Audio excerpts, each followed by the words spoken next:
Positivity சொந்தங்களே, நான் உங்களெல்லாம் ரொம்ப மிஸ் பண்ணுறேன்.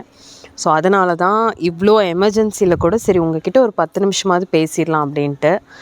என்ன எமர்ஜென்சி அப்படின்னா, இந்த வீடியோ வந்து May 2 போஸ்ட் ஆகும்னு நினைக்கிறேன். சாட்டர்டே May 3 நம்மளோட கோயம்புத்தூர் கல்பனா கல்யாண மண்டபத்தில் உங்களோட ஜெயந்தி வாசு முதல் முறையாக எக்ஸ்போ நடத்துகிறேன். சரிங்களா? யாரெல்லாம் ஸ்டால் போட்டிருக்காங்கன்னா நீங்கள்லாம் தான். பாசிட்டிவிட்டி சொந்தங்கள் தான் 99% ஸ்டால் போட்டிருக்காங்க. நீங்கள்லாம் வரணும். கோயம்புத்தூரில் இருக்கீங்கன்னா வாங்க. நிறைய பேர் ஈரோடு, சத்தியமங்கலம், கூடலூர்லேருந்தெல்லாம் கால் பண்ணி மேம் நாங்கள் வந்துடுவோம் உங்களோட எக்ஸ்போக்கு அப்படின்னு சொல்கிறீங்க. ரொம்ப சந்தோஷம். வேண்டி விரும்பி கேட்டுக்கிறேன். வந்து ஒரு 3 ஸ்டால்லையாவது பர்ச்சேஸ் பண்ணுங்கள் தங்கங்களா. I will be so happy. So அனைவருக்கும் வணக்கம். This is Jayanthi Vasu from Coimbatore. So இந்த மோட்டிவேஷ்னல் சீரீஸ் அப்படிங்கிறது எந்த அளவுக்கு போய்கிட்டு இருக்கு, எந்த அளவுக்கு ஒரு பீக்கில் இருக்குது அப்படிங்கிறது, நான் ஒருத்தங்களை வந்து நேரில் பார்க்கும்போதோ, நான் ஒரு செலிப்ரிட்டியை பார்த்து வியந்துட்டுருப்பேன் இல்லையா, அவங்களோட க்ரோத்தை பார்த்து, அவங்கக்கிட்ட பேசும்போது கூட நான் வீடியோலாம் பார்ப்பேம்மா, நிறையா பார்த்துருக்கேன். அந்த மாதிரி இப்போ ரீசெண்டாக நிறைய பேர் சொல்கிறாங்க, அக்கா நீங்கள் பேசுகிற விதம் பிடிக்கும், ரொம்ப வருஷமாக உங்களை பார்க்குறேன், இதெல்லாம் என்னோட ஒரு பாக்கியம். அந்த மாதிரி என்ன கான்டென்ட் அடுத்து பேசலாம் அப்படின்னு நான் கேட்கும்போது நிறைய பேர் வந்து அக்கா செல்ஃப் ரெஸ்பெக்ட் பற்றி பேசுங்க அப்படின்னு சொல்லியிருந்தீங்க. உண்மையாக அதை சொன்னப்பவே எனக்கு வந்து நீங்கள்லாம் ஜெயிச்சிட்டிங்கன்னு தான் தோணுது. ஏன்னா செல்ஃப் ரெஸ்பெக்ட்டுக்கு நீங்கள் அட்டென்ஷன் கொடுக்க ஆரம்பிச்சிட்டிங்கனாலே உங்களுக்கு ஆட்டோமேட்டிக்காக சுயமரியாதைக்கான இம்பார்ட்டன்ஸ் நீங்கள் உங்களை கேரி பண்ணுற விதமே மாறும். ஸோ யாருக்கெல்லாம் நம்மளோட சேனலில் மோட்டிவேஷனல் சீரீஸ் பிடிக்கும் அப்படிங்கிறத சொல்லுங்கள். இந்த கான்டென்ட்டில் உங்களுக்கு என்ன பிடிச்சிருக்கு, வேறு என்ன கான்டென்ட் வேணும், எல்லாமே எனக்கு கமெண்ட்டில் சொல்லுங்கள். நீங்கள் யாரெல்லாம் எந்த ஊர்லேருந்து இந்த வீடியோ பார்க்குறீங்கன்னு எனக்காக கமெண்ட் பாக்ஸில் சொல்லுங்கள். அதெல்லாம் நான் படிப்பேன். எனக்கு ரொம்ப பிடிக்கும் கமெண்ட்ஸ் படிக்கிறது. ஓகே, அது என்ன செல்ஃப் ரெஸ்பெக்ட், பணத்தை பற்றி பேசியிருக்கீங்க, money attraction, wealth attraction, business பற்றி பேசியிருக்கீங்க, நெகட்டிவிட்டி, பாசிட்டிவிட்டி இதெல்லாம் பேசியிருக்கீங்க. அது என்ன புதுசாக செல்ஃப் ரெஸ்பெக்ட் அப்படின்னா, சுயமரியாதையை விட முக்கியமானது இந்த உலகத்தில் எதுவுமே கிடையாது.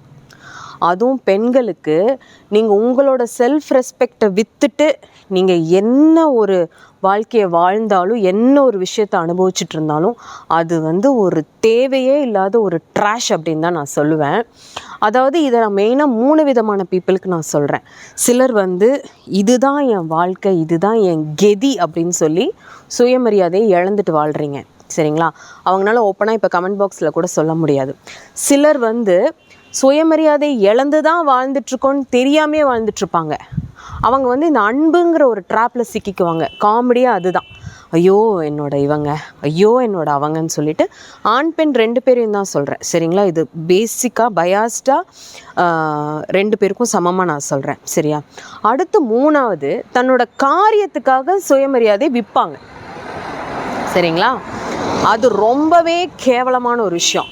தனக்கு ஒரு காரியம் ஆகணும், தனக்கு வந்து ஒரு ஃபேம் கிடைக்கணும், தனக்கு ஒரு பாப்புலாரிட்டி கிடைக்கணும், தன் மேலே லைம்லைட் விழுகணும், இவங்களை இப்படி நல்லா கவனிச்சுக்கிட்டா தான் இவங்ககிட்ட வந்து நம்மளுக்கு சொத்து கிடைக்கும், இந்த வாழ்க்கையை தக்க வச்சுக்க முடியும், நாளைக்கு மத்தியானம் பிளேட்டில் சாப்பாடு கிடைக்கும், போட்டுக்கிறதுக்கு 2 சாரீ கிடைக்கும்னு சொல்லி தெரிஞ்சே சுயமரியாதையை அடகு வச்சுட்டு விற்றுட்டு வாழ்கிறாங்க. அது ரொம்ப ரொம்ப ரொம்ப ரொம்ப கேவலமான ஒரு விஷயம். தயவு செஞ்சு பண்ணாதீங்க. இந்த 3வது கேட்டகரிக்கு வந்து தெரிஞ்சே தப்பு பண்ணுறவங்கள நம்ம திருத்த முடியாது. அவங்க சுயநலமாக அதை பண்ணிக்கிட்டு இருப்பாங்க. அவங்களுக்கு வந்து நம்ம பேச்சு தேவை கிடையாது. ஆனால் இந்த வீடியோ பார்த்தீங்கன்னா ஒரு நிமிஷம் உங்களை போய் கண்ணாடியில் பாருங்கள். எனக்காக ஒரு செகண்ட் போய் கண்ணாடியில் நின்று உங்களை பாருங்கள். சரியா? நான் ஒரு விஷயத்த சொல்லி ஸ்டார்ட் பண்ணுறேன். எனக்கு இப்போ 36, இந்த அக்டோபர் வந்தால் 37. சரிங்களா? என் வயசுக்கு நான் எத்தனையோ பெண்களை பார்த்துருக்கேன், எத்தனையோ ஃபிசிக்கலி சேலஞ்ச்டு பர்சன்ஸை பார்த்துருக்கேன். தன்னோட கை காலை ஊனி எந்திரிச்சு ஒரு இட்லி கடை. எனக்கு இன்னும் ஞாபகம் இருக்குது, எத்தனை பேர் இதை 90s கிட்ஸ் பார்த்துருப்பீங்க, இந்த செயின் போடுறதுன்னு ஒரு வேலை செய்வாங்க.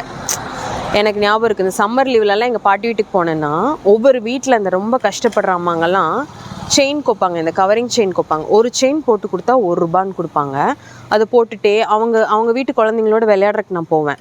ஆனால் அவங்க அம்மாங்க உட்காந்து அந்த நெகம்லாம் பேந்துரும், ஒரு கொரடு மாதிரி வச்சு போட்டே இருப்பாங்க. நான் அப்போ கிட்ட கேட்பேன், என்னடி உங்கள் அம்மா பண்ணுறாங்கன்னா, செயின் போடுவாங்க அஜே, இது போட்டு கொடுத்தா 1 ரூபா கிடைக்கும் எங்கள் அம்மாவுக்கு. அந்த மாதிரி 50 செயின் 100 செயின் போட்டு இப்படியெல்லாம் வாழ்ந்த ஒரு சமூகம் தானே நம்ம. இப்போ ஏன் அதெல்லாம் இல்லை? ஏன் இல்லை? இப்போ இன்னும் உங்களுக்கு வைட் ஆப்பர்ச்சுனிட்டி. கையில் ஒரு ஃபோனும் இன்டர்நெட் ஆக்சஸும் இருந்தால் உலகத்தையே உங்களால் விலைக்கு வாங்க முடியும். இப்போ என்னையே உங்களுக்கு அப்படி தானே தெரியும். என்னோட இந்த ஜிமெயில் அக்கௌண்ட், என்னோட இந்த ஃபோன், இது மூலிமா தானே நீங்கள் என்னை பார்த்துட்ருக்கீங்க. என்னால் முடியுதுன்னா உங்களாலெல்லாம் ஏன் முடியாது? ஏன் அப்படி இருக்கீங்க? நிறையா பேரோட சோக கதைகளை நான் கேட்டிருக்கேன். லைஃப்பில் நான் வந்து பார்க்குறேன். அதாவது அடிமைத்தனமாக வாழ்கிறது. சிலர் சுயநலத்துக்காக வாழ்கிறாங்க. பட் அந்த தெரியாமல் இன்னசென்ட்டாக இருக்காங்க பார்த்தீங்களா, அவங்களுக்காக நான் பேசுகிறேன். தயவு செஞ்சு அப்படி இருக்காதீங்க. இது எதில் தொடங்குதுன்னா, அதனால தான் அந்த செயின் கோக்குற கதையை நான் சொன்னேன்.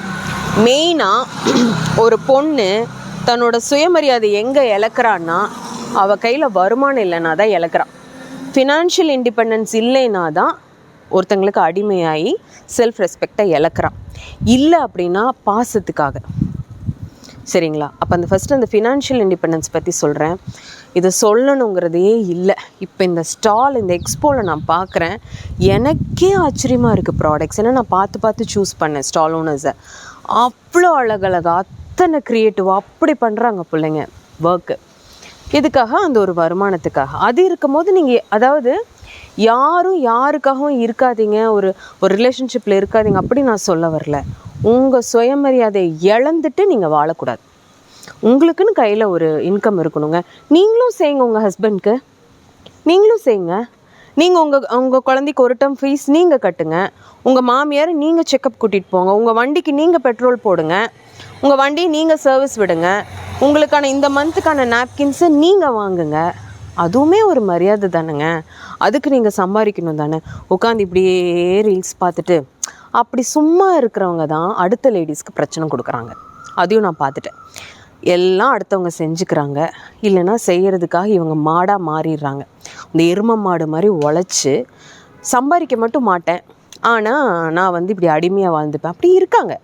இருந்துகிட்ருக்காங்க. இந்த மத்தியான நேரத்தில் என்ன பண்ணுறதுன்னா, அவங்க தான் அதிகமாக இந்த நெகட்டிவ் கமெண்ட்ஸ் போடுறது, இந்த லேடிஸ்குள்ளே சண்டை மூட்டி விடுறது, நியாயம் பேசுகிறது, வீடு வீடாக போய் தயவு செஞ்சு பண்ணாதீங்க. ரெண்டாவது, இந்த செல்ஃப் ரெஸ்பெக்டில் என்னென்னா, ஒரு சில ரிலேஷன்ஷிப் அண்ட் ஃப்ரெண்ட்ஸை தக்க வச்சுக்கிறதுக்கு திரும்ப அவங்களுக்கு வாய்ப்பு கொடுக்கறது. நீ என்னை அசிங்கப்படுத்திக்கோ, நீ என்னை அவமானப்படுத்திக்கோ, நீ என்னை காயப்படுத்திக்கோ, நீ என்னை ஏமாற்றிக்கோ, நான் மறுபடியும் உன் கூட பேசுவேன். இது எந்த விதத்தில் நியாயம்? நான் பல வீடியோஸில் சொல்லுவேன். என் கூட இருக்க எல்லா பிள்ளைங்களுக்கும் இதை நான் சொல்லிக் கொடுப்பேன். ஒருத்தங்க உன்னை திரும்ப காயப்படுத்துகிறாங்கன்னா அது அவங்க பண்ணல, நீ அவங்களுக்கு அந்த சாய்ஸ், அந்த ஆப்ஷனை கொடுக்குற. ஆமாம் தானே? நீங்கள் அலோவ் பண்ணாதானே? நீங்கள் கொடுக்குற அந்த ஸ்பேஸ் தானே அடுத்தவங்க, நீங்கள் கொடுக்குறது தான் அடுத்தவங்க எடுத்துக்கிறது. நீங்கள் அந்த லிமிட்டில் வச்சு பழகி பாருங்கள். இந்த பார்டருக்கு மேலே கிடையாது. நீ என்னை வந்து இந்த லெவலுக்கு மேலே நீ என்கிட்ட பேசவோ சிரிக்கவோ என்னை துன்புறுத்தவோ உனக்கு பெர்மிஷன் கிடையாது. ஆக்சுவலி சின்ன ஒரு காமெடியில், ஒரு சிரிப்பில் தான், ஒரு சின்ன ஜோக்கில் தான் இந்த அவமரியாதைங்கிறது ஆரம்பிக்கும். சின்னதாக ஆரம்பிப்பாங்க. அதுக்கப்புறம் இவ தாங்கறா அப்படின்னு சொல்லி உங்களை அசிங்கப்படுத்துறதே அவங்க வாழ்க்கையோட ஒரு டார்கெட்டாக வச்சுக்குவாங்க. தயவு செஞ்சு வேண்டாம். இது சான்ஸ் கொடுக்கறது பண்ணாதீங்க. முதல் வந்து ஃபினான்ஷியல் இண்டிபெண்டன்ஸ் சொன்னேன். ரெண்டாவது வந்து நீங்கள் கொடுக்குற அந்த ஸ்பேஸ், அவங்களுக்கு அந்த பெர்மிஷன் கொடுக்கறது, அதை பண்ணாதீங்க. மூணாவது, உங்கள் சுயமரியாதையை இழந்து தான் உங்களுக்கு ஒரு விஷயம் கிடைக்குது அப்படின்னா, அது பேராக இருக்கலாம், புகழாக இருக்கலாம், பதவியாக இருக்கலாம், சரிங்களா, பணமாக இருக்கலாம், சொத்தாக இருக்கலாம், ஒரு புடவையாக இருக்கலாம். உங்கள் மரியாதையை அடமானம் வச்சு தான் அது உங்களுக்கு கிடைக்குதுன்னா, போடா டேஷ் அப்படின்ட்டு நீங்கள் அங்கேருந்து வந்துடணும். என் வார்த்தைகள் ஹார்ஷாக இருக்கலாம், பட் இப்படி வாழ்ந்து பழகிட்டிங்கன்னு வச்சுக்கோங்களேன், ஆடவன் கூட கொஞ்சம் யோசிச்சு தான் உங்ககிட்ட டைம் கேட்பான், கொஞ்சம் நேரம் பேசலாமா அப்படின்னு. ஏன்னா அந்த மாதிரி இருக்கவங்கள நான் பார்த்துருக்கேன். ரோட்டில் ஒரு பூக்கடை தான் போட்டிருப்பாங்க, ஒரு இட்லி கடை தான் போட்டு, அவங்க ஒரு எத்திக்ஸோடு இருப்பாங்க. இப்படி தான் நான் இருப்பேன், உனக்கு ஓகேனா நீ வாங்கி சாப்பிட்லாம், என்கிட்ட சாப்பிட்ணுன்னா நீ இப்படி தான் நீட்டாக தான் இருக்கணும், இப்படி தான் அந்த இடத்த நீட்டாக வச்சுக்கணும். பர்சனல் லைஃப்பையும் அப்படி தான் வச்சுருப்பாங்க. எல்லோரும் அவங்க வீட்டுக்குள்ளே போய் எல்லாம் பேசிட முடியாது, எல்லோரையும் அவங்கள மீட் பண்ணிட முடியாது, எல்லோரும் அவங்களோட காசிப்பில் அவங்கள போட்டுக்க முடியாது. உங்களுக்கெல்லாம் புரியும்னு நினைக்கிறேன். சொல்ல வந்ததை கொஞ்சம் மேலோட்டமாக சொல்லிட்டேன். யாரை எங்கே வைக்கணுமோ அங்கே வைங்க, நீங்கள் எங்கே இருக்கணுமோ அங்கே இருங்க. பணம், ஃபாலோவர்ஸ் அதெல்லாம் விஷயம் இல்லை. நீங்கள் உங்களை ரொம்ப மதிச்சா இந்த உலகம் உங்களை தன்னால் மதிக்கும். நன்றி. சாய்ராம்.